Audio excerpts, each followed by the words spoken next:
When I arrived at my daughter's wedding, I couldn't find a place card with my name on any of the 150 seats.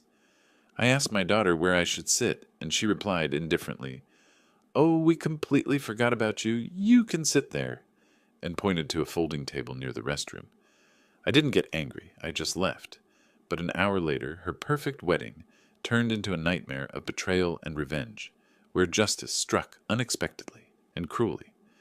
Before we continue, please subscribe to the channel and write in the comments what time it is where you are now. The place cards covered 2 tables at the entrance to the Cascade Ballroom, white cards with gold lettering, arranged in perfect alphabetical order. I pushed my reading glasses up and ran my finger along the rows. Anderson, Bailey, Chen, Davis. My finger moved faster. Martinez, Nelson, O'Brien, Patterson. Nothing. I started over from the beginning, checking each name twice. 150 guests. Every single one accounted for except me. The tie I'd bought specifically for today suddenly felt too tight. I loosened it half an inch and looked around the ballroom. Crystal chandeliers, white roses everywhere, ice sculptures already starting to sweat under the lights.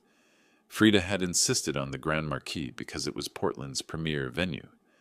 I'd smiled and nodded when she told me that, same as I'd done when she'd needed $35,000 for college and $20,000 for her house down payment. "Frida, honey, I can't seem to find my—" "Oh my God, Dad, not now. I'm literally—" "Lisa, did you get those flowers moved?" "Sorry, Dad. What?" She didn't look at me. Her eyes tracked 3 bridesmaids carrying centerpieces across the room. The white dress probably cost more than my first car. The irony wasn't lost on me. "My place card. Where am I sitting?" "Oh, oh wow, we totally—" She finally looked at me and something flickered across her face. Not guilt, exactly. More like irritation that she had to deal with this right now. "You know what? Just sit there." She pointed toward the northeast corner, past the head table, past the premium seating near the windows, past the regular guest tables, to a folding table positioned exactly 3 feet from the restroom corridor. "By the restrooms? It's just for dinner, Dad. God, it's my wedding day, can you not—" A bridesmaid pulled her away before she finished. I stood there with my hand still raised, mid-gesture, looking at that folding table. Someone had tried to dress it up with a white tablecloth, but the thing had a wobble. Naturally. Nothing says, "We value you," quite like unstable furniture next to a bathroom that flushed every 90 seconds. A waiter passed with champagne flutes on a silver tray. I took one, held it for a moment, then set it down untouched on a windowsill. The crystal clinked against the marble sill. $75 per person for this reception, I'd heard through the family grapevine. Guess they had to cut costs somewhere, like, say, a chair for the bride's father. Homer stood near the head table, surrounded by a cluster of his college friends. His tuxedo probably cost more than my car payment used to be, back when I had a car payment. His voice carried across the room, loud enough that I didn't have to strain to hear. And we did this completely ourselves. Every penny. Nobody handed us anything. One of his friends, a guy with styled hair and expensive shoes, nodded appreciatively. "That's impressive. Young people these days usually need help from parents. Not us. We believe in earning our own way, you know, building something real." I stood 15 feet away, champagne flute in hand. Well, not in hand anymore. I'd set it down. The irony of his speech was so heavy I could have used it as a paperweight. Self-made. Every penny. I'd written the check for Frida's education 6 years ago, watched her sign the papers for her house with my $20,000 sitting in the escrow account, helped them move in, carried boxes up 3 flights of stairs while Homer directed traffic from the sidewalk. My dress shoes clicked on the marble floor as I walked toward the exit. Not rushed, not dramatic, just a steady, deliberate pace past the guest tables, past the gift table where the envelopes were starting to pile up, past the easel with their engagement photos. "Frida, isn't that your dad leaving?" That was Veronica, the maid of honor. I recognized her voice from 50 feet away. 35 years coordinating events teaches you to distinguish voices in crowded rooms. He's probably just getting air. He's so dramatic lately. Should someone— "Ronnie, I have 200 things happening right now. He'll be fine." I pushed through the ballroom doors and headed for the elevator. The hotel lobby was full of other wedding guests arriving late, fixing their ties, checking their makeup in the gilt mirrors. Nobody looked at me twice. Just another older guy in a suit leaving an event early. Happens all the time. The parking garage was cooler than the ballroom. Level 2, Section C, Spot 47. My 2018 Toyota Camry sat exactly where I'd left it 3 hours earlier. I'd arrived at 3:45 for the 4 o'clock ceremony, sat through the whole thing in the chapel on the second floor, watched Frida walk down the aisle without me because Homer's father had that honor, clapped when they kissed, stood for the recessional, did everything a father of the bride should do, right up until the moment I tried to find my seat at my daughter's reception. I sat in the driver's seat without starting the engine. My hands shook slightly as I pulled out my phone. One notification. A text from Philip, sent 20 minutes ago while I was searching for my name on those place cards. Dad, congrats on Frida's big day. Sorry I couldn't make it. Send pics? Philip was in Tokyo. Software engineer for some company I couldn't pronounce. He'd sent his regrets 3 months ago, and I'd told him not to worry about it. Flights were expensive. He had his own life. I'd stared at his text message for a long moment, then swiped it away without responding. My contacts list had 237 names in it. 35 years in the event coordination business leaves you with a lot of friends. Vendors who owed me favors. Coordinators I'd trained. Venues that still called me for advice, even though I'd retired 3 years ago. I scrolled to the H's. Heather Mitchell. Events. We'd worked together on the Portland Convention Center contract back in 2018. She'd saved my life during the Chen wedding disaster when the ice sculpture melted 2 hours early. I'd returned the favor during the Morrison anniversary, when her DJ got food poisoning. I pressed her number. The call rang twice. Foreman, that you? How's the wedding? Heather's voice came through clear and bright. Background noise suggested she was at home. Television on, maybe. A dog barking somewhere in the distance. I need a favor. The television noise stopped. Okay. What kind of favor? I put the phone on speaker and started the car engine. Not to drive. Just for the heat. The parking garage was colder than I'd expected, and my hands needed something to do besides shake. Remember that Cascade Ballroom booking? Today's event? A pause. Longer than comfortable. That's your daughter's wedding. You're calling me from your daughter's. They sat me at a folding table, by the restrooms. Heather, they forgot to put my name on any seating chart. The pause stretched longer this time. I could hear her breathing, processing. Then, those little shits. I need 45 minutes. Can you help me? What do you need? I pulled out my silver thermos from under the seat. Emergency kit from my event coordinator days. Coffee was probably cold by now, but I'd drunk worse. I poured some into the cup cap and took a sip. Still warm. Good enough. Just some phone calls. I'll handle the details. I just need you to coordinate timing. Foreman. Her voice got serious. Professional. Are you sure about this? This is your daughter's. She pointed at a folding table like she was directing traffic. Didn't even look at me while she did it. What's the timeline? I adjusted the rearview mirror so I could see the ballroom windows 3 floors up. White curtains. Silhouettes moving behind them. Dinner was scheduled for 5:30. Right now, it was 5:07. Cocktail hour ends in 23 minutes. I need things to start falling apart right after they serve salad. Give me the vendor list. I spent the next 15 minutes making calls. My fingers drummed on the steering wheel between each one. Muscle memory from 3 decades of crisis management. Call the problem. Solve the problem. Move to the next problem. Never let them see you sweat, Marcus answered on the 3rd ring. Lighting tech I'd worked with on at least 50 events. Foreman, man, it's been what, 3 years? How's retirement treating you? I need you to make a phone call to the Grand Marquis. Tell them there's an outstanding bill on the lighting for the Cascade Ballroom event tonight. Silence. Then, but there isn't... Wait, is this... $500. Cash. Venmo works too. When do you need this? Right after they serve cocktails, around 5:45. Consider it done. Janet from Elite Catering came next. I sent her a text instead of calling. Easier that way, less explanation required. Hey Janet, need a small favor. The Clark wedding today, can you delay the main course? Say there was an address mix-up? Her response came back in 30 seconds. Foreman, Is this about that bride who yelled at my staff last week during tasting?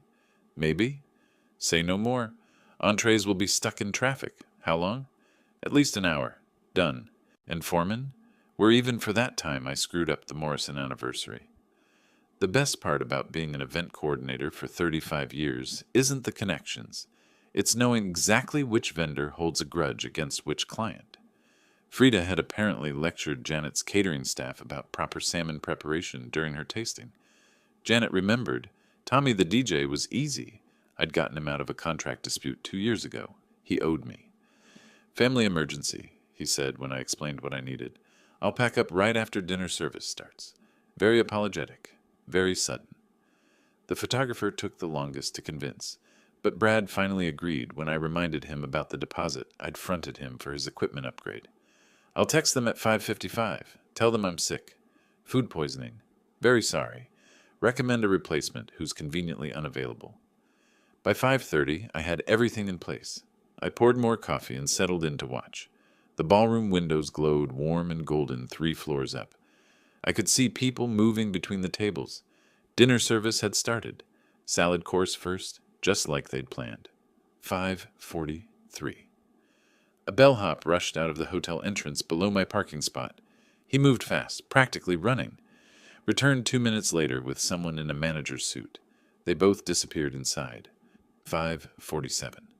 The ballroom lights flickered, went out completely, came back on emergency lighting only, dim and yellowish.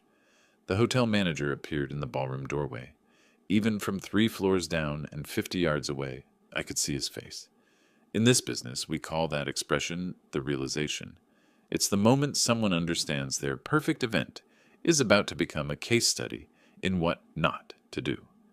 Frida's white dress appeared in one window, then another, then back to the first. She was moving fast, angry fast. Her veil had come askew. I could see her hands gesturing, even from this distance. Homer grabbed the event coordinator's arm. The coordinator pulled away, gestured helplessly toward the ceiling. The lights flickered again, but stayed dim. 5:52. The catering manager appeared. I couldn't hear the conversation, but I could read body language. Bad news. Very bad news.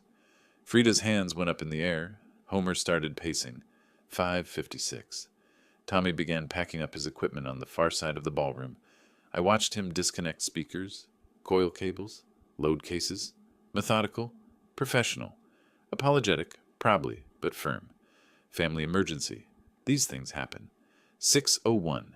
Someone was on their phone, probably trying to reach the photographer. Brad wouldn't answer. He'd text in 4 more minutes with his food poisoning excuse. I took another sip of coffee. It had gone cold. The parking garage was quiet, except for the distant sound of cars on the street level and the occasional elevator ding. My phone sat on the passenger seat, screen dark. Then it buzzed. Not a call. A text. I picked it up, expecting Heather with a status update. But it wasn't Heather. Dad, some bank called me as your emergency contact. Said you're 90 days behind on $75,000 loan. I tried calling you, but it went to voicemail. This can't be right. I read the message once, twice, 3 times. My thumb scrolled up and down like the motion would change the words somehow. $75,000. The coffee cup slipped from my hand. Brown liquid splashed across the center console, soaked into the fabric, dripped onto the floor mat. I didn't move to clean it. My other hand gripped the steering wheel so hard my knuckles turned white. I'd never taken out a loan that size in my life. My mortgage had been paid off in 2019. I'd celebrated with a bottle of cheap champagne and a steak dinner. My car was 7 years old, bought with cash from my retirement fund. I didn't even carry a credit card balance. I'd paid cash for almost everything since my wife died in 2021. Less complicated that way, less to manage. I looked up at the ballroom windows. Through the glass, I could see Frida's white dress moving between tables. She was probably apologizing to guests, probably promising that everything would be fixed soon, probably lying with the same smile she'd given me when she pointed at that folding table. The phone buzzed again. Another text from Philip, sent from Tokyo, where it was Sunday morning and he was probably sitting at his kitchen table, drinking matcha and worrying about his father. Dad, please call me. I'm worried. I opened my recent calls log. The list of names I'd just contacted stared back at me. Heather, Marcus, Janet, Tommy, Brad. Below them was a name I hadn't noticed in years. Bank of America, dated 18 months ago. An incoming call I'd dismissed as spam. I got a lot of those. Credit card offers, student loan refinancing. I deleted them all without listening. But this one had been real. Something cold settled in my stomach. Not the good kind of cold you get from revenge well executed. The bad kind. The kind that says something is very, very wrong, and you missed it completely because you were too busy living your life to notice someone was stealing it. I scrolled back to Philip's messages and typed a response, then deleted it. Typed again. Deleted again. My hands were shaking worse now. Coffee still dripped onto the floor mat. Finally, I just wrote, "I'll call you in 10 minutes. Everything's fine." But it wasn't fine. I looked at that Bank of America call log entry. 18 months ago, June 2023. I tried to remember what I'd been doing back then. Probably working on the garden. Maybe taking that trip to see Philip in Seattle before he moved to Tokyo. Regular life. Normal life. The kind of life where you don't expect your own daughter to take out loans in your name. Because that's what this was. That's what it had to be. I didn't have $75,000 in debt because I didn't take out $75,000 in loans. Someone else did. Someone who had access to my information, my social security number, my banking details, my signature on file at the bank from legitimate transactions. Someone who knew exactly how to make herself look like a responsible daughter, helping her aging father manage his finances. I gripped the phone harder. Up in the ballroom, the lights flickered again. The guests were probably getting restless. The wedding I'd just sabotaged was falling apart beautifully, exactly as I'd planned. But this was different. This wasn't a folding table by the restrooms. This wasn't a snub at a wedding reception. This was something else entirely. Sunday morning arrived with rain. I'd driven home from the hotel Saturday night, around 7, tried calling Philip back, got his voicemail because it was 9 a.m. Monday in Tokyo, and he was probably in a meeting. Spent the night at my kitchen table with my laptop open, searching loan fraud elderly parents, until I had 16 tabs open and still no answers that helped. By 8:15 Sunday morning, I was dressed and pulling into the Bank of America parking lot on SW Fifth Avenue. The building was dark. I walked up to the glass doors and pulled. Locked. A small sign listed hours. Monday, Friday, 9 a.m., 5 p.m. Saturday, 9 a.m., 1 p.m. Closed Sundays. My fist hit the steering wheel. Once, twice, 3 times. Then I sat there breathing hard, rain drumming on the roof, realizing I had to wait another entire day to get answers I needed 5 minutes ago. The drive home took 20 minutes through empty Sunday streets. I made coffee, drank it standing by the sink, made more coffee, sat at my dining table, stood up, paced to the window, back to the table. The wedding program from 1980 was still there, mocking me with my own handwriting about trust. Monday morning I was at the bank 17 minutes before they opened. My car sat in the front row, engine running, heat blasting, coffee from 7-Eleven in the cup holder. At exactly 9:02 a.m., I walked through the doors and approached the first available representative. I need to see all loans associated with my social security number. The woman looked up from her computer. Patricia Coleman, according to her nameplate. Mid-40s, sympathetic eyes, wedding ring that looked like it had been there a while. "Of course, Mr. Wright. May I ask what this is regarding?" I slid my driver's license and a piece of paper with my account number across her desk. My son called me from Japan saying someone contacted him about a $75,000 debt in my name. She took my ID, typed some information, her eyes moving across the screen. Then she stopped typing. Her expression changed slightly. I'd seen that look before, back when I coordinated events. The look someone gets when they discover the problem is worse than the client realized. "I'm showing 3 personal loans. First originated December 7th, 2023, $25,000. My pen started tapping against the notepad I'd brought. Tap, tap, tap, tap. "That's impossible. I didn't. Second loan, June 15th, 2024, 25,000. Tap, tap, tap. Wait. Third loan, October 3rd, 2024, 25,000. Total outstanding balance with interest is $78,412. 90 days past due as of last Friday." The pen stopped tapping. My hand just froze there, pressed against the notepad. 78,000, not 75. The interest had grown while I didn't know the debt existed. Can you show me the applications? Certainly. I'll need to print these. Give me just a moment. The printer behind her desk started up. The sound seemed too loud. 23 pages, she'd said on the phone later when I asked. The printer jammed twice. Even the machine didn't want to show me this. She handed me the stack. I flipped through the first few pages. Standard loan application. Name, address, social security number. All mine. Employment history. I'd listed retired event coordinator. Income verification. Bank statements I didn't remember providing, but that had my account numbers on them. And signatures. My signature. On every page that required one. The handwriting was mine. The loops in the F, the way I crossed my T's, everything. Page 7 had a date.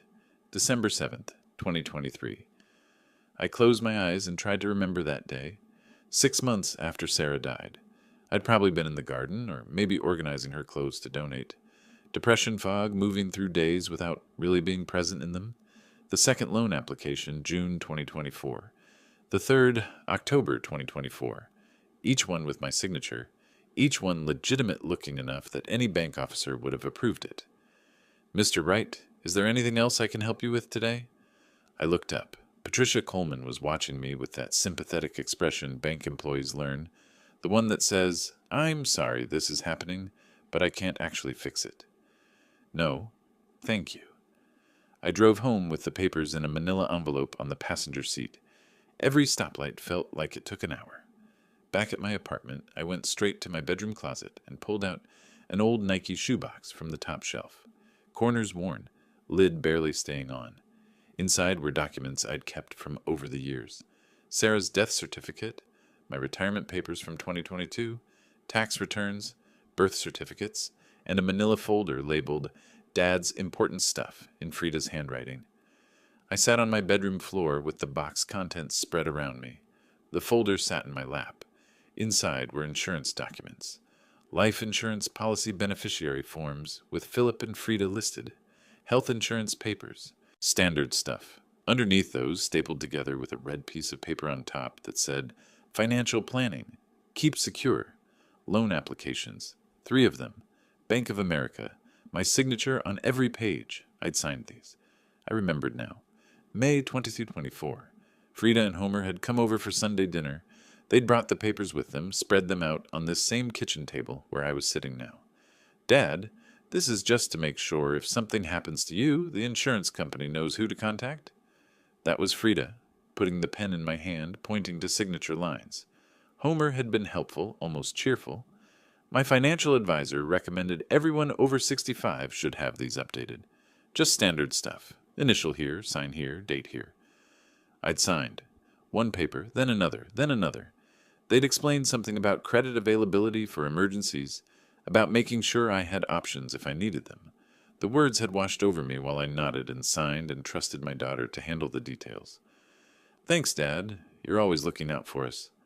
Frida had hugged me, made me a grilled cheese sandwich afterward, my favorite. We'd talked about her job stress, about the house she and Homer wanted to buy before she turned 36, because that's when you and Mom bought yours. She'd said, I want to make you proud, Dad. I want to build something real. I'd been proud, told her so, watched her smile. Now I sat on my bedroom floor, holding those signed documents, understanding that every word she'd said that day was calculated. The hug was calculated. The grilled cheese was calculated. The vulnerability about work stress. The reference to my marriage with Sarah. The desire to make me proud. All calculated. The papers scattered across my floor when I dropped them. I slumped back against my bed frame, head in my hands. My phone rang. The new phone I'd bought that morning at Target for $39 because I'd smashed my old one like an idiot. Philip's number showed on the screen. I answered. Philip, it's Dad. Dad, finally. What's going on? Are you okay? I'm fine. The loans are... There's been a misunderstanding. A misunderstanding? His voice went up half an octave. Dad, it's $75,000. I know, I'm handling it. How's Yuki? How are the kids? Don't change the subject. Do you need money? I can wire... No. Philip, no, I've got this. I just need a few days to sort it out. Silence on the other end. Then, this has something to do with Frida's wedding, doesn't it? You never sent those pictures. I need to go. I'll call you this weekend.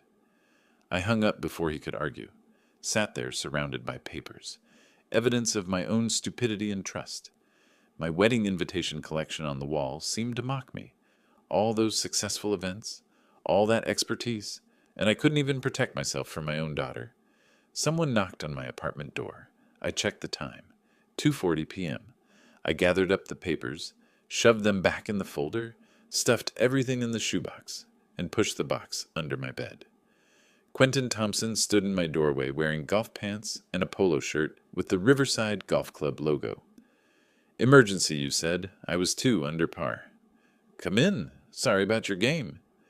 He walked into my living room carrying his leather briefcase, looking around at my simple furniture, my framed invitations, my broken phone still lying near the wall where I'd thrown it. He didn't comment on the phone. Quentin had been my friend long enough to know when not to ask questions. Show me what you've got. I handed him the folder. He sat on my couch, pulled out reading glasses, and started going through the papers. His expression didn't change, but his jaw tightened slightly. After 5 minutes, he set them down on my coffee table, aligned them perfectly parallel to the table edge. Lawyer habit. You signed these. They told me it was insurance paperwork. What exactly did they say? I explained May 2024. The dinner, the documents, the explanations about beneficiary forms and financial security. Frida's hug, Homer's helpful pointing. The grilled cheese sandwich. Quentin listened without interrupting. When I finished, he picked up the papers again, flipped through them slowly, set them back down. Your signature is on every page. The dates match the loan originations. There's notarization. He paused, removed his reading glasses. Foreman, this is criminal. Signature fraud. Elder financial abuse. Oregon has strict statutes. They could face serious prison time. Relief flooded through me for exactly 3 seconds. Then Quentin's expression registered. He looked like he did when he had to deliver bad news to opposing counsel. Professional, but grim. But there's a problem. You signed these documents voluntarily. Your signature is real, not forged. Quentin spread 3 legal pads across my coffee table, each one covered in his handwriting. Notes, timelines, statute references. He'd been working this problem in his head from the moment I showed him the papers.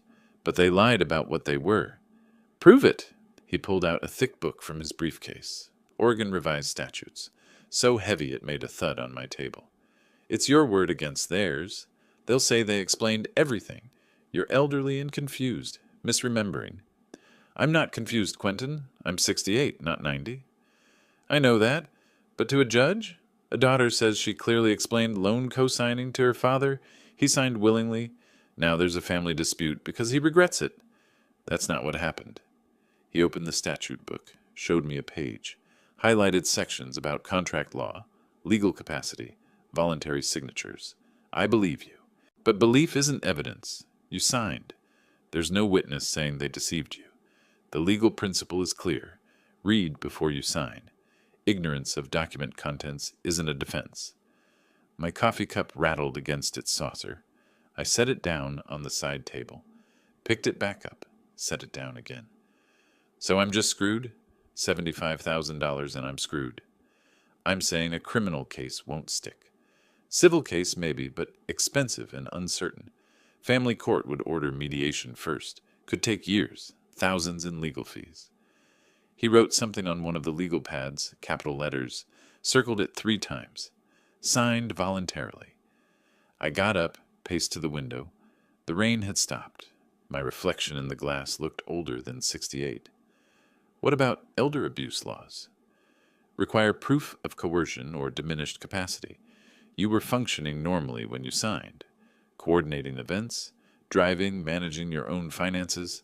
Any defense attorney would shred that argument. So there's nothing. There's civil court. Sue for damages, fraud, breach of fiduciary duty. But Foreman, he gestured at the statute book, the legal pads, the stack of documents. This will cost you more than the loans and legal fees, and you might lose. The signatures are legitimate. They'll claim they explained everything clearly, and you simply didn't pay attention. In civil court, that's often enough to shift liability back to the person who signed. I turned from the window. How long have we known each other? 32 years, since the Reynolds Charity Gala in '93. And in all that time, have you ever known me to sign something without understanding it? No, but you were grieving Sarah, lonely, trusting your daughter. The court will see someone who made an understandable mistake, not a victim of fraud. He softened his voice. I'm sorry, I wish I had better news. I should have listened to him. Should have thanked him for coming on his day off, ruining his golf game, being honest with me. Should have accepted that some battles can't be won through legal channels. Instead, I grabbed my new phone off the charging cable. Foreman, don't! Too late. I pulled up Frida's number, pressed call. She answered on the third ring. Dad! Twice in one day? What's... The loans, Frida. The $75,000 in loans you took out in my name. A pause. Not long enough. She should have been more surprised. What are you talking about? Don't play dumb. December, June, October. 3 loans, $25,000 each. My signature on every one. Oh, those. Dad, we talked about this. We did not talk about loans. My voice was getting louder. Mrs. Chen next door probably heard through the walls. Last year, the insurance paperwork. We explained everything. It was for your financial security, making sure you had credit available if you needed it. You seemed fine with it. You lied to me. You said it was beneficiary forms. Her voice cooled like water turning to ice. Dad, you're confused. We spent an hour explaining the documents. You signed each page after we went through them. If you didn't understand, you should have asked more questions. I trusted you. And we trusted you to read what you were signing. We're all adults here. You signed voluntarily. No one forced you. You manipulated. I'm sorry you're upset, but this is on you. Maybe ask Philip to help you understand financial documents better. I have to go. Honeymoon planning. Click. She hung up. I stood there with the phone pressed to my ear, listening to nothing. Then I threw it. Didn't mean to. Didn't decide to. My arm just moved and the phone went flying across my living room and hit the wall next to my framed wedding invitation collection. The screen spiderwebbed. The battery popped out and skittered under the couch. Quentin stood up. Foreman, I should go. Call me when you've calmed down. I'm calm? You just threw your phone through a wall. It was an accident.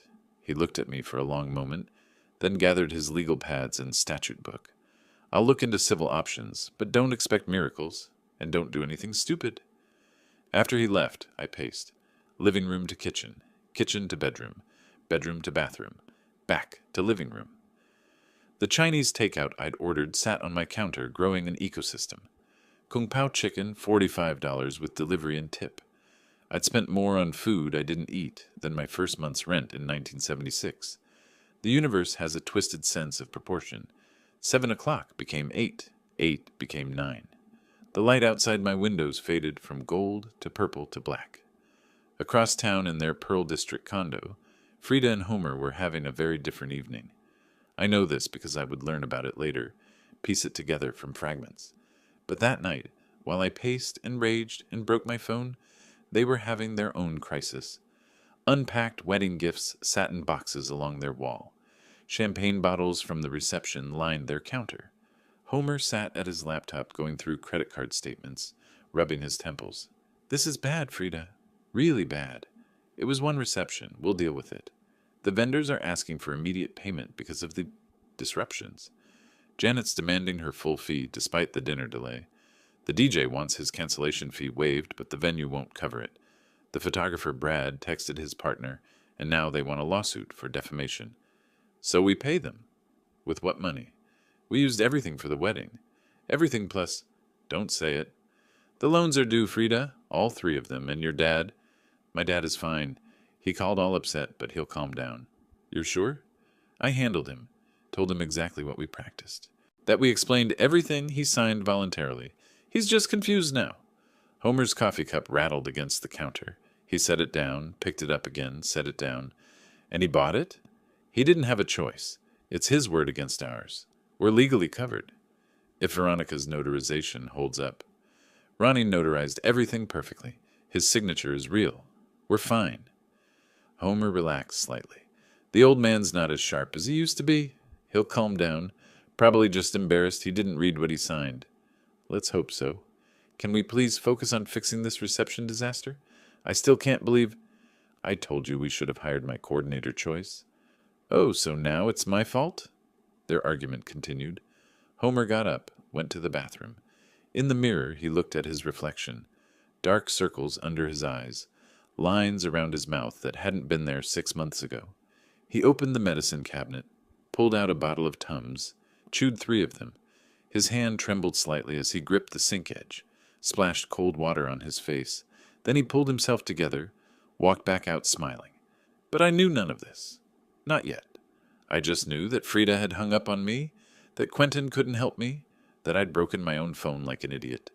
10:30 rolled around. I stood in my living room surrounded by framed wedding invitations I'd collected over 35 years, events I'd coordinated, success stories, happy couples.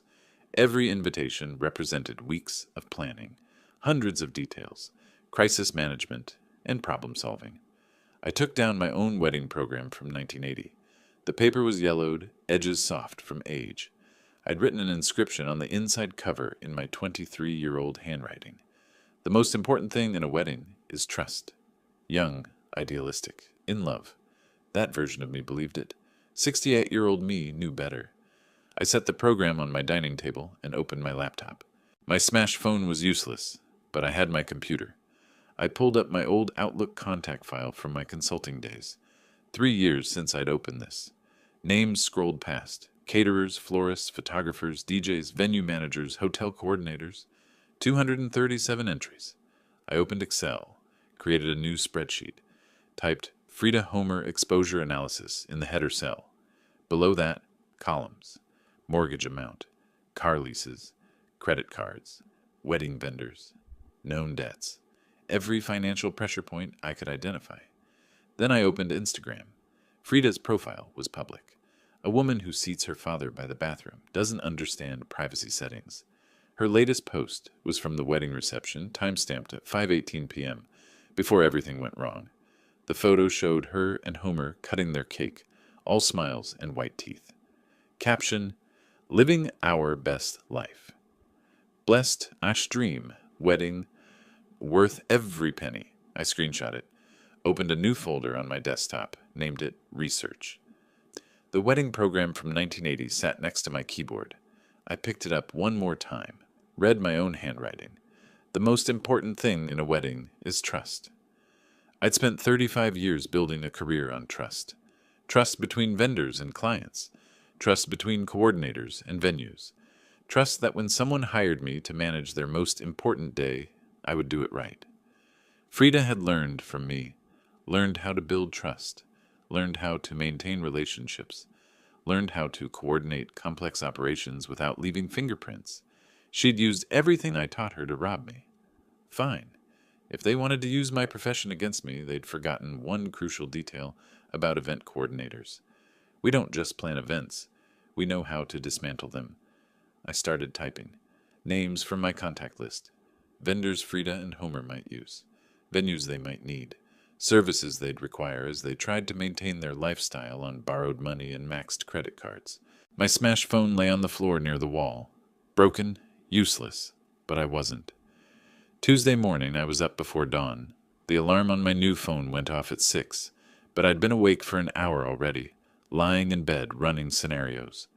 I showered, dressed in my usual khakis and button-down, made coffee and sat at my dining table with my laptop.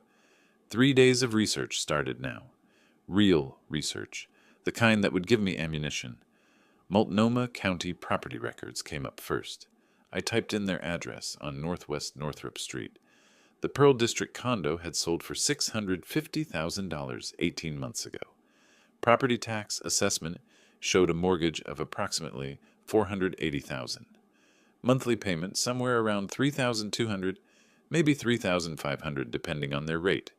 I opened a new Excel file, typed financial vulnerability analysis across the top, made columns, income source, monthly cost, credit limit, current balance, breaking point. Frida's Instagram gave me the next pieces. I scrolled through months of posts, screenshots accumulating on my desktop. There was her BMW X5 in the driveway, license plate visible in 3 different photos. Homer's Mercedes E-Class parked beside it in others. I cross-referenced with Kelley Blue Book. Both leased, almost certainly. Those vehicles ran $600 and $800 per month, respectively. Designer handbags, restoration hardware furniture, weekend trips to wine country posted every few weeks, dinner at Kennard, breakfast at Tusk, drinks at departure. Portland's expensive restaurants cycled through her feed like a rotation. I knew those prices. $40 for brunch, $80 for dinner, cocktails at $15 each. I made notes. Estimated. Calculated. By Wednesday afternoon, my spreadsheet showed a picture that made sense. Combined income around $140,000 before taxes. Monthly expenses pushing $12,500 even before the loan payments they supposedly owed me. They were living paycheck to paycheck while posting photos that screamed wealth. Classic American financial suicide. Thursday I followed Homer. Not close, not obvious. Just established his pattern. Left their condo at 8:15. Stopped at Stumptown Coffee on Broadway. Arrived at his office building on 5th Avenue by 8:55. Cascade Financial Advisors occupied the 3rd floor. I parked across the street, watched him walk in carrying his briefcase like a man heading to the gallows. He came out at 10:30, sat in his car for 15 minutes talking on his phone. His hands moved emphatically. Even from 50 yards away through car windows, I could read the body language. Stress, argument, desperation. I followed him to 3 different coffee shops that afternoon. Starbucks, then Pete's, then some local place with exposed brick and people typing on MacBooks. Either he had serious caffeine issues or was avoiding his office. Based on what I'd learned from Ted, I was betting on option B. The man was drinking his feelings, one overpriced latte at a time. Friday afternoon, I had my standing bridge game at the club. Ted Harrison sat across from me, laying down cards and talking about market conditions, interest rates, the usual banker conversation. I played my hands. 1-2, lost 3, kept my expression neutral. You hear about that mess at Cascade Financial? I laid down a card, casual. Cascade? Don't think so. What happened? One of their advisors got caught in a bad situation. Client lost a bundle, filed a complaint. Firm's doing internal review. Sounds serious? Very. Ted picked up my card, added it to his trick pile. If they find negligence, Guy's license is toast. These small firms can't afford reputation damage. They'll cut him loose fast. Poor bastard. These things happen, though. Not to good advisors. This one apparently got overconfident, chased returns, basic rookie mistakes. He studied his remaining cards. Your play. I laid down my winning hand. Sometimes, rookie mistakes catch up to you. Ted won $200 off me that night, worth every penny for the information. He thought he was gossiping. I thought I was conducting reconnaissance. Perspective matters. Also, I let him win. My card skills haven't deteriorated that much. Back home Friday night, I sat surrounded by papers, spreadsheets, photographs. My apartment had transformed into a war room. Cold coffee cups multiplied on surfaces. I'd eaten granola bars for lunch, cold pizza for dinner. Mechanical survival, not pleasure. The picture was complete. Homer's job was their financial lifeline. $65,000 base salary plus commissions.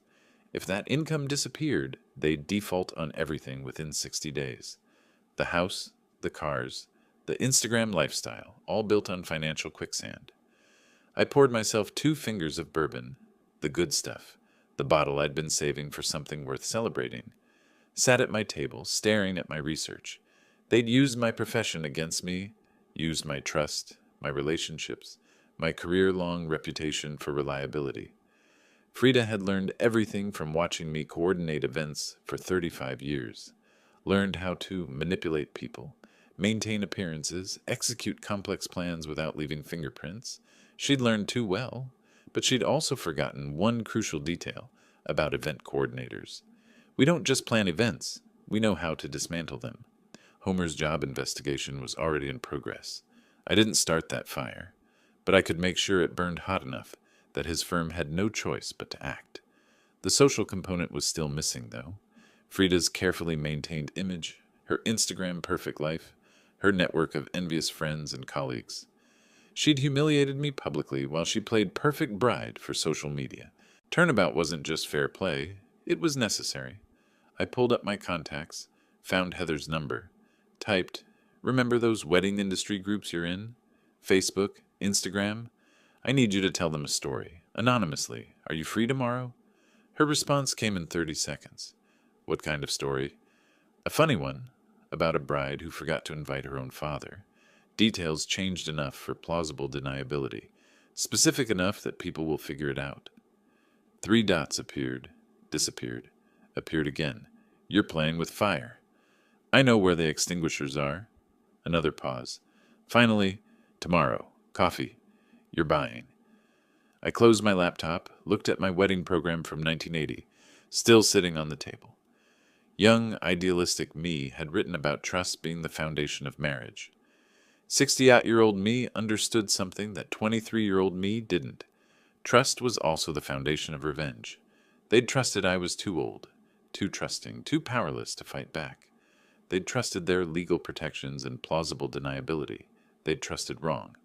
Saturday morning, I would push the first domino. By Monday, the chain reaction would be unstoppable. I had my plan. I had my target. I had my missing piece. Saturday morning arrived clear and cold.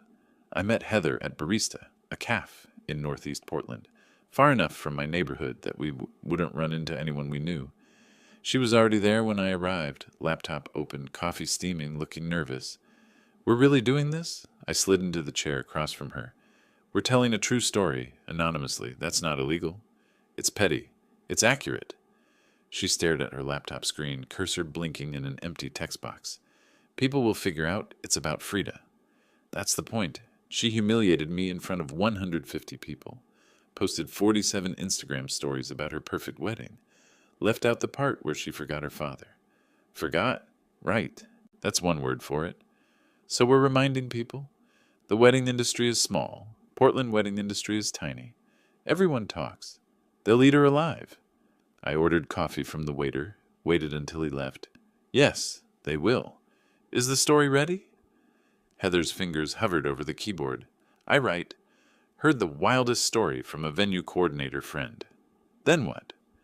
We spent 20 minutes workshopping it, changed names, altered specific details, kept the core humiliation intact.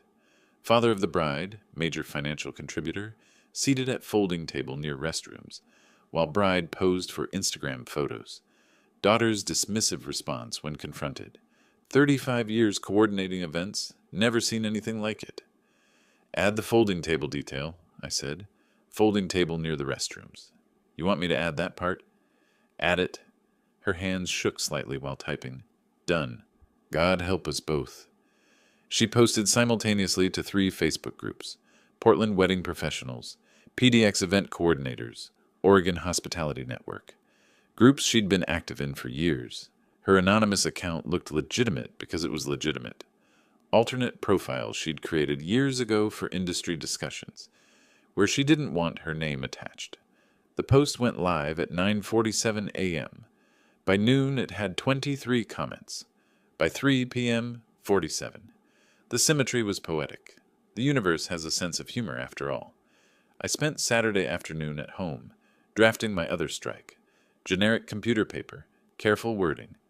"Dear management of Cascade Financial Advisors, I am writing as a concerned individual who has witnessed questionable investment advice provided by one of your advisors, Homer Clark." Specific dates followed. Investment recommendations that lost money. Client complaints he'd dismissed. Questions about his fiduciary responsibility. Nothing I wrote was false. Ted had given me enough details to construct a credible complaint. The firm already had 1 client complaint on file. This anonymous letter would give them the push they needed to act decisively. I printed it at Staples using their public printer, paid cash, mailed it from the downtown post office in a different neighborhood. No return address. Untraceable. Sunday I watched Heather's post gain traction. By evening, 89 comments. People speculating, was this the Grand Marquis wedding last weekend? OMG, I think I know who this is. Someone posted a screenshot from the hotel's event page. Another person confirmed they'd catered a wedding there recently. A third mentioned seeing posts about a Pearl District couple's wedding that matched the timeline. The dots were connecting themselves. I hadn't connected them. I'd just provided the dots. Monday morning, I parked across from Cascade Financial's building on Fifth Avenue. Homer arrived at 8:45, looking confident. Suit pressed, briefcase in hand, walking like a man who still had a job. At 10:37, he emerged carrying a cardboard box. The Walk of Shame Office Edition. I'd seen it before. Terminated employees always get a box for their desk items. He'd gone in with a briefcase, came out with a box. That's the professional equivalent of arriving in a tuxedo and leaving in your underwear. I sipped coffee from my travel mug and watched him sit in his car for 10 minutes. His head dropped forward onto the steering wheel once. Then he pulled out his phone, typed something, threw the phone on his passenger seat, and drove away. My old phone, still activated but with the broken screen, buzzed in my apartment that afternoon. 8 missed calls from Frida's number. I didn't listen to the voicemails immediately. Let them accumulate. Evidence of her panic. Tuesday morning, I finally played them. Dad, it's me. Again. I've called 8 times. Pick up. There are these posts online about the wedding, about you. People are sharing them, commenting, and my coworkers are asking questions, and I know this was you. Her voice shook with anger, not tears, still convinced she was the victim somehow. Second message, 20 minutes later. Fine, don't answer. But this is illegal, Dad. What you're doing? Harassment? Defamation? We could sue you. Homer says we should sue you, for everything. So call me back before this gets worse. Before we have to get lawyers involved. Call me. I deleted both messages. Heather called Tuesday afternoon. Have you seen the comments? Some of them. People have figured out it's Frida. They're tagging her workplace, her Instagram. It's gotten out of control. I opened my laptop, pulled up the Facebook groups. She was right. The comments had evolved from speculation to identification. Someone had posted a photo from Frida's Instagram showing the Grand Marquis venue. Another person confirmed the dates matched. A third posted a link to her company's website. The Portland wedding community has 200 people max, Heather continued. They're connecting dots. Someone posted a photo from the Grand Marquis event page showing your daughter. That's them connecting dots, not us. Foreman, there are comments calling her a narcissist, saying she's a bridezilla. One person wrote, imagine treating your own father like garbage. It's vicious. I paused. Good. Good? Jesus, Foreman. You wanted embarrassment. This is character assassination. She assassinated herself. I just told the truth. The truth can be a weapon. So can a folding table by a bathroom. Silence on the other end. Then she sighed. Just be careful. Please. After I hung up, I checked Frida's Instagram. Her last post was Monday morning. Photo of a coffee cup and laptop. Caption, bossing up this Monday. 73 likes. 12 comments. Nothing since then. Radio silence. For a woman who posted daily, sometimes hourly, that silence was deafening. Her Tuesday morning damage control post appeared briefly. Taking a few days off social media. Need some me time? Then that disappeared too. Deleted. Someone was panicking. My phone rang Tuesday evening. Unknown number. I almost didn't answer. Hello? Mr. Wright? This is Veronica Pierce, Frida's friend. We met at the wedding. I said nothing. I know you're angry. You have every right. But we need to talk. Just you and me. Alone. I have nothing to say to you. It's about the loans, the documents, the notarization. My grip tightened on the phone. I'm listening. Not on the phone. Meet me. Tomorrow. I'll tell you everything. Where the money went. What they planned. All of it. Why should I trust you? Her voice cracked slightly. Because I have copies. Of everything. And I'm scared enough to trade them for my life back. Why are you calling me? Because Homer didn't pay me. He promised $5,000 to notarize those documents. Said it was just paperwork, no big deal. He never paid. And now I'm looking at losing my license. Criminal charges. For helping them steal from you. I stood up, paced to my window. What exactly do you have? Copies of the original loan applications before they made you sign them. Documents showing the money transfers. Correspondence between Frida and Homer planning it. Everything. I kept insurance because I didn't trust them. Turns out I was right. You notarized fraudulent documents. I know. I know what I did. I'm not asking for forgiveness. I'm asking for a deal. You want revenge? I'll give you the ammunition. Just keep my name out of whatever you're planning. I looked out at the parking lot. Rain had started falling, streetlights reflecting off wet pavement. Tomorrow. Powell's Books Caf, on Burnside, noon. I'll be there. She hung up. I stood holding the phone for a long moment, thinking through implications. Veronica had evidence. Real evidence. The kind that could turn this from revenge into prosecution. Or the kind they could use to bury me for harassment, defamation, all the things Frida had threatened in her voicemail. The game was changing. The dominoes I'd pushed were falling, but new pieces were appearing on the board. My phone buzzed. Text from Philip in Tokyo. Dad, weird question. Did something happen at Frida's wedding? Someone from Portland just sent me a Facebook link. Is everything okay? The ripples spreading farther than I'd calculated. Philip, halfway around the world, now pulled into this. I typed back, call you tomorrow, time difference. Everything's fine. I was lying. Nothing was fine. But it was also working exactly as planned. Financial collapse for Homer. Social humiliation for Frida. Their perfect Instagram life cracking apart like cheap porcelain. And now Veronica, offering evidence that could finish them completely. Tomorrow morning, I'd find out if she was genuine or if this was their trap. Either way, I'd be ready. Wednesday morning, I arrived at Powell's Books 15 minutes early. The caf occupied the corner of the store, all exposed brick and industrial lighting. I chose a table in the back corner, positioned so my back was to the wall and I could see everyone entering. Veronica appeared at 9:03. Red eyes, makeup imperfect. Unusual for someone who'd been Frida's perfectly polished maid of honor. She carried a tan accordion folder against her chest, like armor. She sat without ordering, slid the folder across the table. Everything's in here. I opened it slowly. Official notary seals. My signature repeated across multiple documents. My finger traced the signature on the first page, recognizing the pen pressure, the slight upward hook on the R in right. I'd written that signature thousands of times over 35 years. Seeing it used against me felt like looking at photographs of my own funeral. I pulled out my phone, photographed each page. Evidence before anything could happen to the originals. Tell me how this started, I said. Veronica twisted a napkin in her hands, shredding it unconsciously. May last year, Homer showed up at my office. We'd known each other through Frida for a couple years. I thought we were friends. What did he say? That he'd made a mistake at work. Lost a client's money in bad investments. $60,000. Her voice cracked. Said if his firm found out, he'd lose his license, his career, everything. So he decided to steal from me instead. She nodded, tears starting. He said it wasn't stealing, that you were, no offense, elderly and wouldn't miss it, that you'd give Frida the money eventually anyway as inheritance. They were just accelerating the timeline. The phrase made my jaw tighten. Accelerating. He showed me calculations. How much you'd probably had in retirement accounts, Social Security, pension. Made it sound like you were sitting on some fortune. She pulled out tissue, dabbed eyes. I needed the money. He promised $5,000.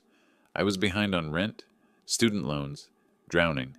$5,000 would have covered 3 months. Did he pay you? She shook her head. Not a penny. Kept saying next month, next month. Then the wedding happened, and I realized you didn't even have a seat. Your own daughter's wedding, and I thought, if they could do that to you, they could do worse to you.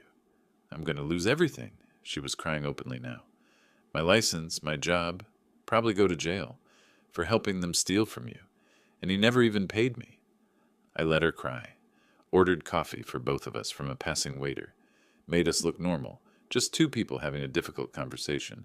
Not a conspiracy unraveling. I need immunity, she said finally.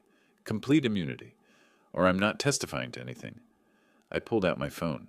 I'm calling my attorney. He'll want to review these documents. Then we'll talk about immunity. Back at my apartment an hour later, Quentin spread the documents across my dining table. He made 3 phone calls while I sat silent. To a prosecutor friend, a fraud investigator contact, the Notary Regulatory Board. Took detailed notes on his legal pad. Elder abuse, Class C felony, 5 years max. Finally he looked up. This is slam dunk criminal fraud. With Veronica's testimony and these documents, we can put them both away for years. I don't want them arrested. What? Not yet. Quentin removed his glasses, rubbed his eyes. Foreman, as your lawyer, I'm advising you that waiting is risky. As your friend, I'm telling you this is eating you alive, and you need to let it go. Noted, on both counts. I pulled out my phone, showed him the text exchange I'd obtained between Homer and Frida. Now here's what we're going to do. An hour later, I was back at Powell's. Veronica had waited, sitting in the same spot, untouched coffee going cold. I sat across from her. You're going to call Homer. Tell him Frida came to you yesterday, panicking. Wants to turn him in to save herself. Her face went pale. I can't. He'll know I'm lying. He's desperate. Desperate people believe what they need to believe. Her hands shook as she dialed. Put the phone on speaker between us. I leaned close to hear. Ronnie? Little busy right now. Homer, I need to tell you something. About Frida. Pause. What about her?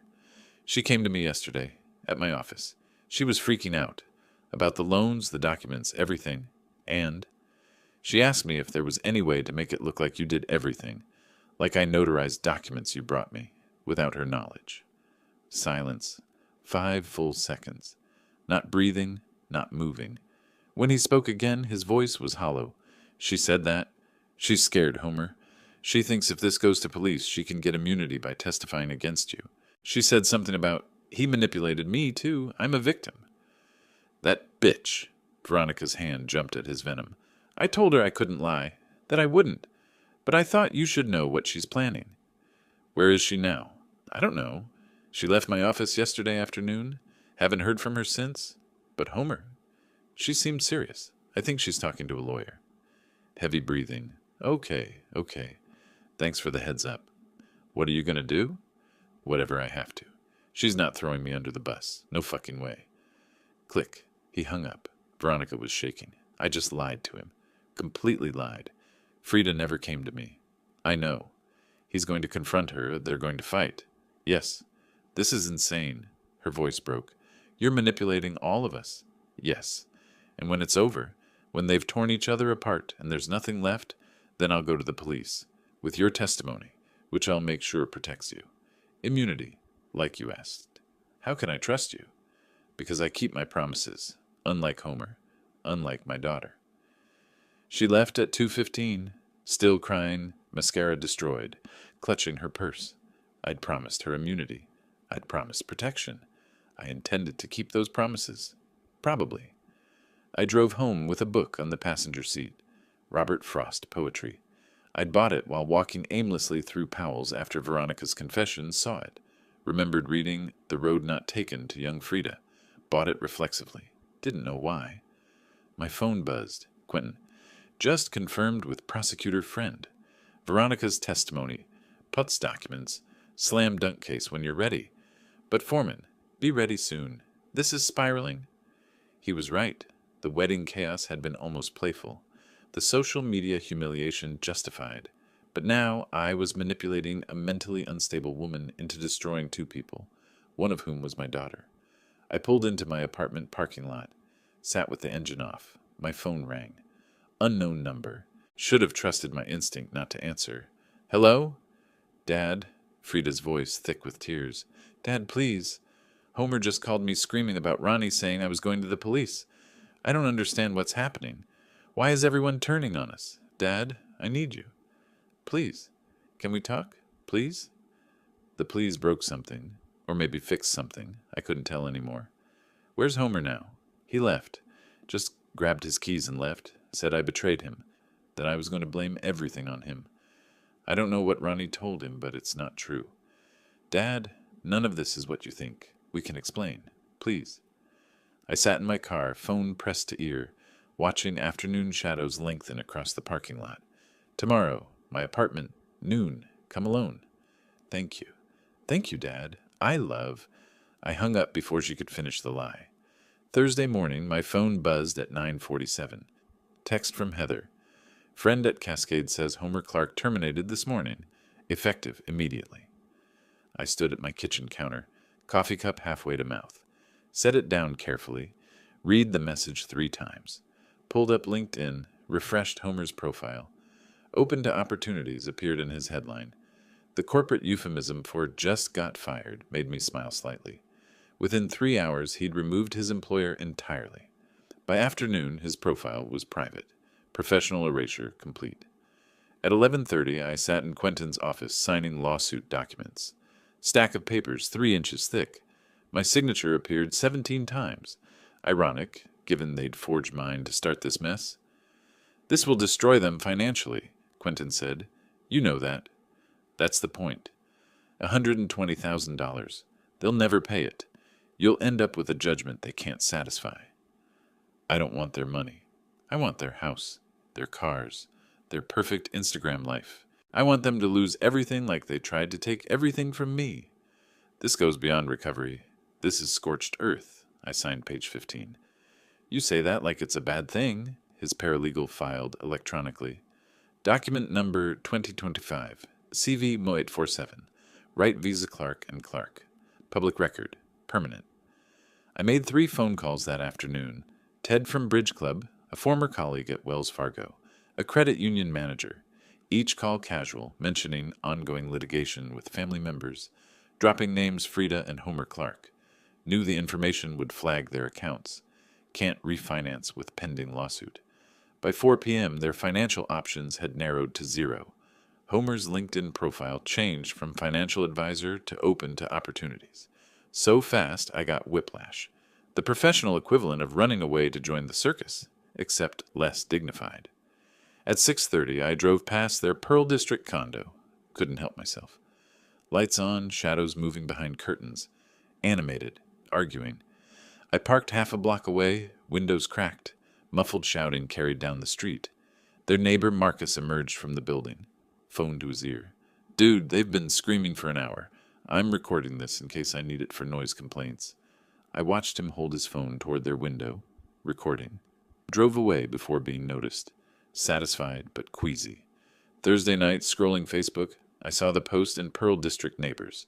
Marcus had uploaded a 47-second video. Muffled but audible shouting. Crashes. Frida's voice, "Your fault." Homer, "Then leave," comments multiplied. "Call police? Isn't that the Clark couple? Same people from the wedding drama?" By 11 p.m., 89 shares, 234 comments. Their social destruction was permanent now. Digital, searchable, forever. The neighbor who recorded their fight was named Marcus. Appropriate. Marcus Aurelius, philosopher emperor who said the best revenge is to be unlike him who performed the injury. This Marcus apparently hadn't read his namesake's work. Friday morning at 2:31, loud knocking woke me. I stumbled to the door in t-shirt and sweatpants, checked the peephole. Frida, alone. Mascara-stained face. My hand hovered over the deadbolt. Frozen. More knocking. "Dad, please. I know you're awake. I saw your light. Please." I unlocked the door, opened it 6 inches. Chain still on. Frida's face, completely destroyed. Hair a mess. Wearing yoga pants and an oversized hoodie that said, "Live, laugh, love." She was doing none of those things. "Can I come in?" I hesitated 5 full seconds. Slid the chain off. She sat on my couch, the same couch she'd sat on as a teenager. Shaking, not from cold, from shock. I made tea automatically. Set the mug in front of her. She didn't touch it. We sat in silence for 2 minutes. Longest 2 minutes of my life. Homer left, she finally said. Took his car, some clothes. Said he needed to think. That was 8 hours ago. He's not answering his phone. I said nothing. Sipped my tea. You did this. All of it. The wedding disasters, the social media posts, his job, the lawsuit. You. Yes. Her face crumpled. Why? We're your family. You sat me at a folding table. By a bathroom. At your wedding. Silence. That's what this is really about, isn't it? I continued. Not even the money. You were ashamed of me. Your old father who drives a Camry and wears suits from Macy's. Didn't fit the image. That's not. Where was my name on the seating chart, Frida? She whispered. There wasn't one. For you. We didn't make one. Because? Long pause. Then breaking. Because Homer said having an old guy in the photos would make us look less successful. That your car in the parking lot would embarrass us. That your clothes, your jokes, everything about you would ruin the aesthetic. and I listened. I agreed. I let him convince me that my own father was an embarrassment. My chest tightened. I gave you everything. College tuition, $35,000. Down payment, $20,000. I showed up to every birthday, every graduation, and you gave me a folding table. I'm sorry. I'm so sorry, Dad. I've been sorry every day since. Tears streaming now. When I saw you leave the wedding, I knew. I knew we'd made a terrible mistake. But you didn't call, didn't text, didn't apologize. I was embarrassed. Then everything started falling apart, and I got scared. Then I got angry instead of sorry. But now I'm just tired and scared, and I need you. You need me, now. After you robbed me, after you humiliated me, now you need me. She nodded, tears streaming. Yes, I'm pregnant. My teacup stopped halfway to my mouth. What? 3 months. We saw the ultrasound last month. The baby's heartbeat. We were so happy. Homer cried. I'd never seen him cry before. Her voice broke completely. We were going to tell everyone after the wedding, make it this big announcement. But now everything's ruined, and Homer's gone, and we're losing the house, and I don't know what to do. There's a baby coming, and we have nothing. She pulled out her phone, showed me a grainy black and white image. This is your grandchild. This baby is going to be born into nothing. No house, no money. Parents who destroyed their lives. What did this baby do to deserve that? I stared at the ultrasound, could barely make out the tiny form. Right there. Her finger touched the screen gently. That's the head. That's my baby. Your grandchild. She texted me the photo, in case you want to see your grandchild before you destroy their life. She left at 4:17 a.m. I watched the microwave clock. 4:17 became 4:18, became 4:19. I'd sent my pregnant daughter out into the dark, crying, alone, with nowhere to go. The ultrasound photo glowed on my phone. 12 weeks old. Had fingers and toes now, according to Frida. Could yawn, could hiccup, could exist completely unaware that its grandparents and parents were tearing each other apart? I'd filed a lawsuit for $120,000 against a pregnant woman and her unemployed husband. In the eyes of the law, I was right. In the eyes of any decent human being, I was a monster. Sunrise came around 5:30. Light crept across my apartment, illuminating lawsuit documents spread across my dining table. Page after page translating to, "You will lose everything. Your baby will be born in that rubble." I tried calling Quentin at 4:15. Got voicemail. "Quentin, it's me. Call me when you wake up. Something happened. Frida came by. She's pregnant. 3 months. I didn't know. Call me. Maybe we should withdraw the lawsuit. Maybe this has gone far enough. I don't know anymore."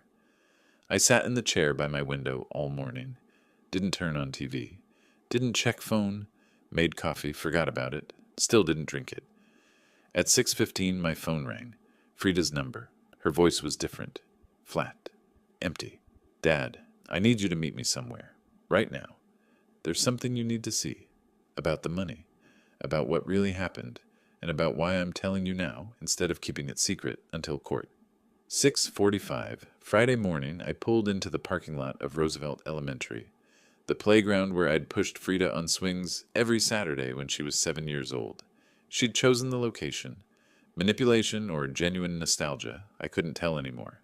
Her car was already there. She sat on the same bench we'd sat on 2 decades ago, watching me approach. Same hoodie from the night before. Hadn't slept. Mascara still smudged. I sat on the opposite end.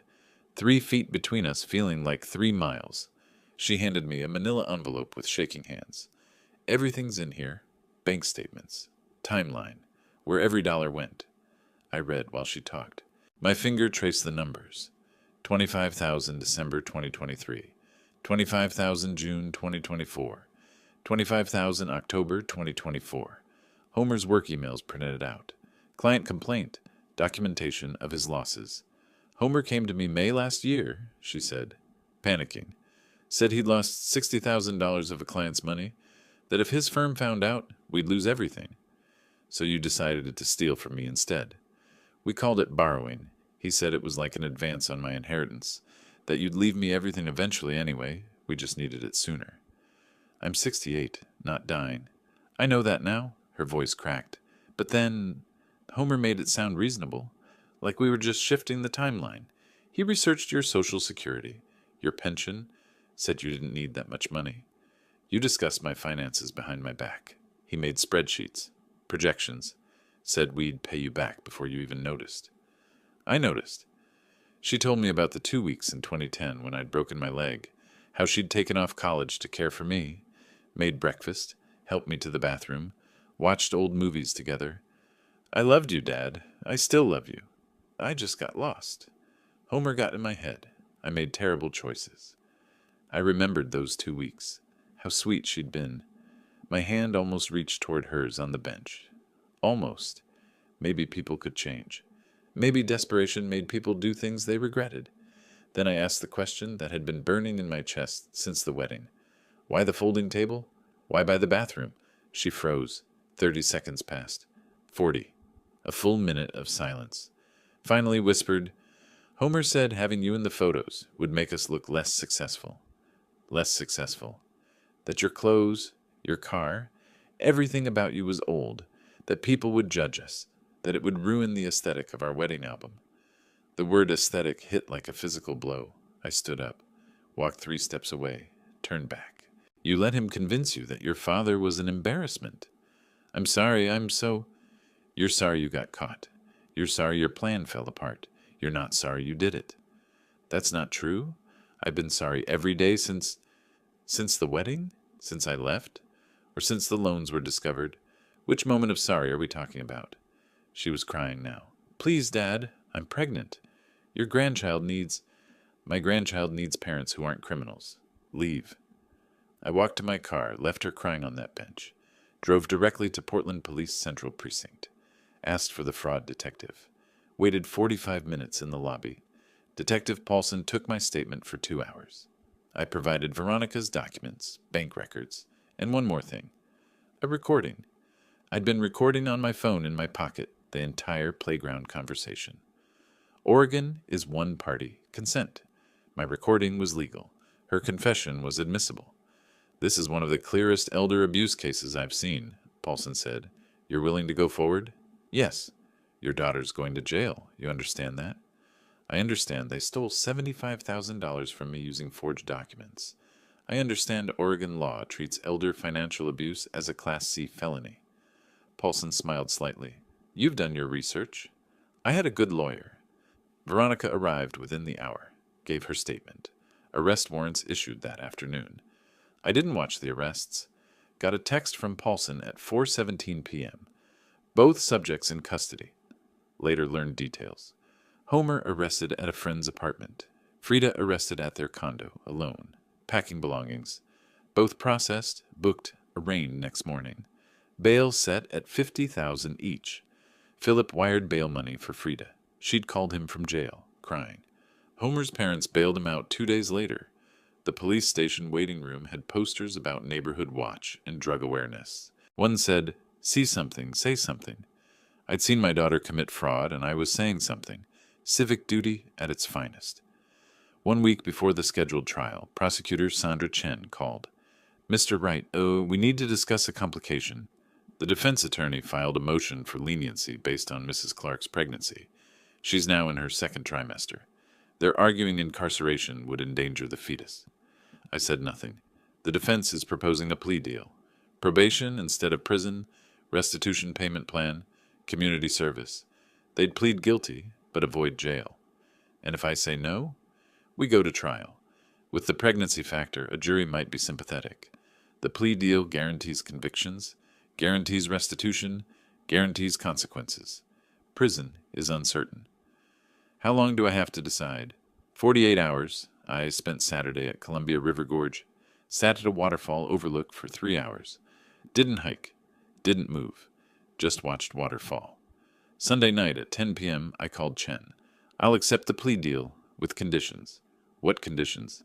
The public apology. I want it specific. I want her to name what she did. Elder financial abuse. Fraud.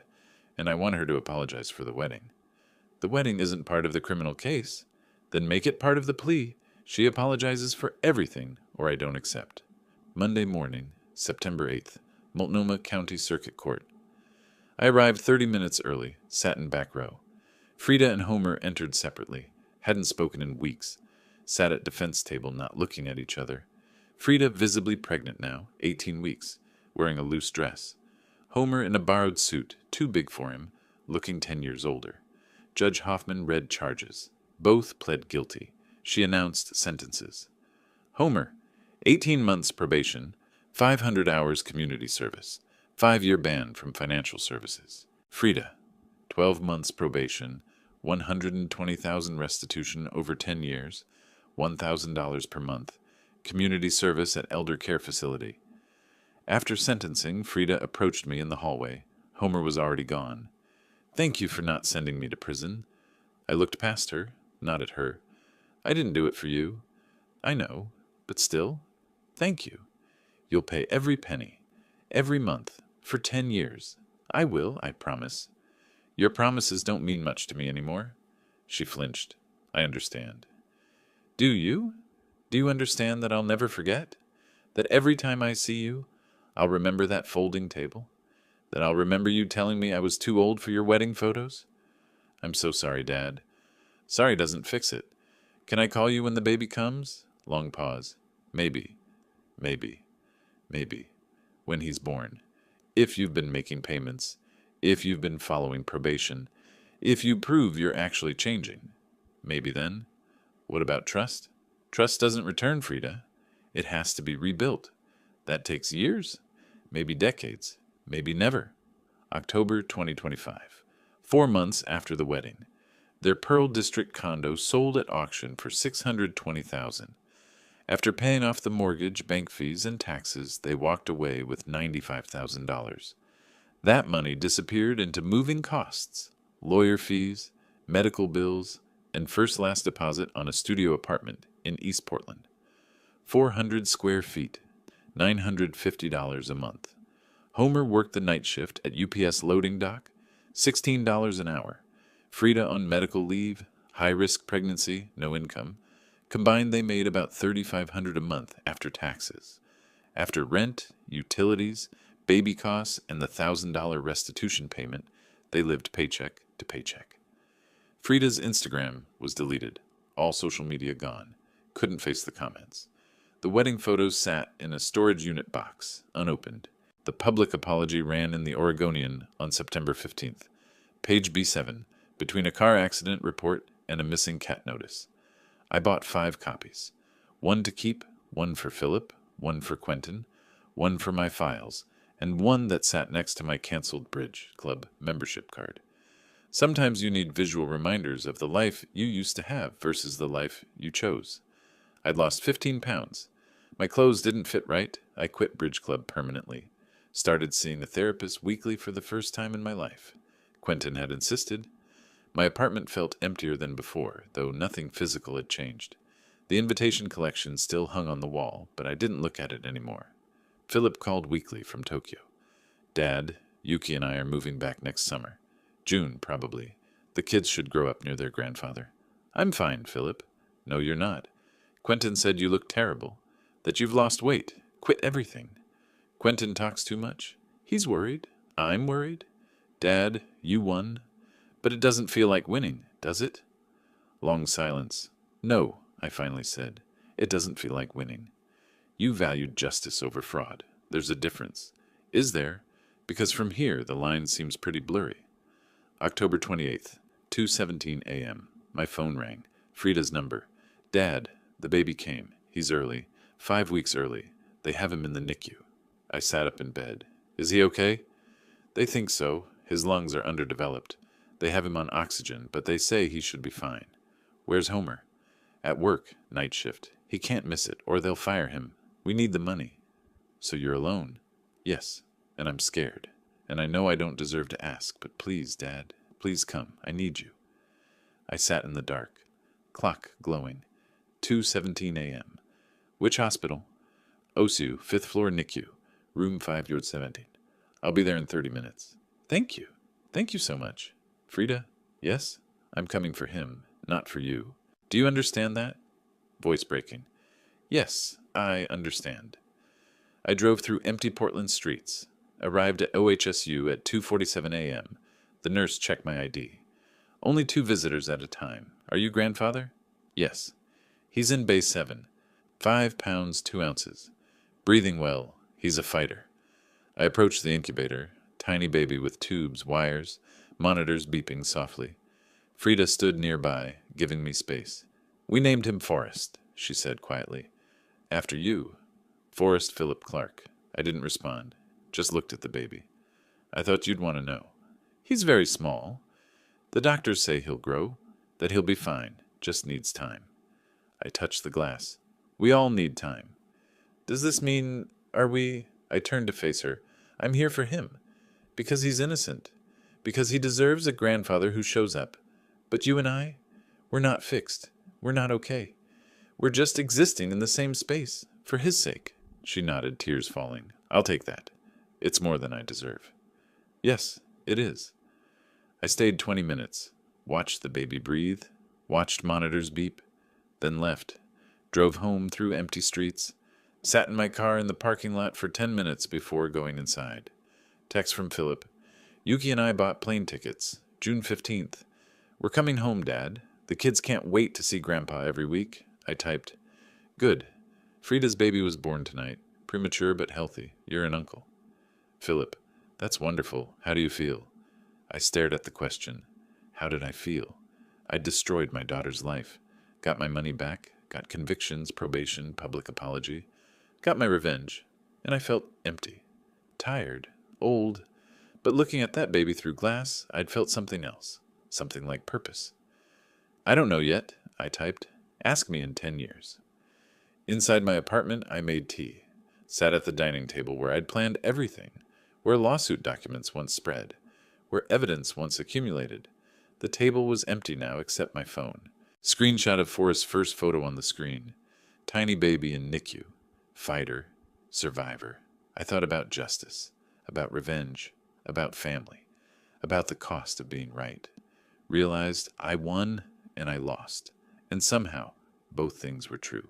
6 months later, April 2026, an envelope arrived. No return address. Inside, a wedding photo. Professional shot from Frida's reception. Main room, head table, guests laughing. Far background, barely visible. Folding table by bathroom. Empty chair. Someone had circled it in red pen. Handwritten note. So everyone remembers what you did. A wedding guest. I stared at it for a long moment, then placed it in the drawer with lawsuit documents, newspaper apology, restitution schedule, evidence, memory, history. Close the drawer. Some wounds heal. Some stay open forever. Some turn into scars you carry but learn to live with. Checked my phone. $1,000 payment from Frida received. Direct deposit. On time. 9th consecutive month. Made note on calendar. Forrest 6-month checkup. Thursday 6 p.m. At set reminder. Would show up. Philip moved back in June with Yuki and the kids. They bought a house 10 minutes from my apartment. Sunday dinners started again. Different than before. Quieter. But something. Every Thursday I went to Forrest's doctor appointments. Stood next to Frida in waiting rooms. We didn't talk much. Just compared notes on the baby. Weight gain. Milestones. Development.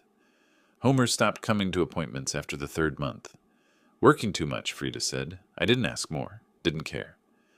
September 2026, 1 year after the plea deal, Frida's probation ended. She'd made every payment, completed every hour of community service, followed every rule.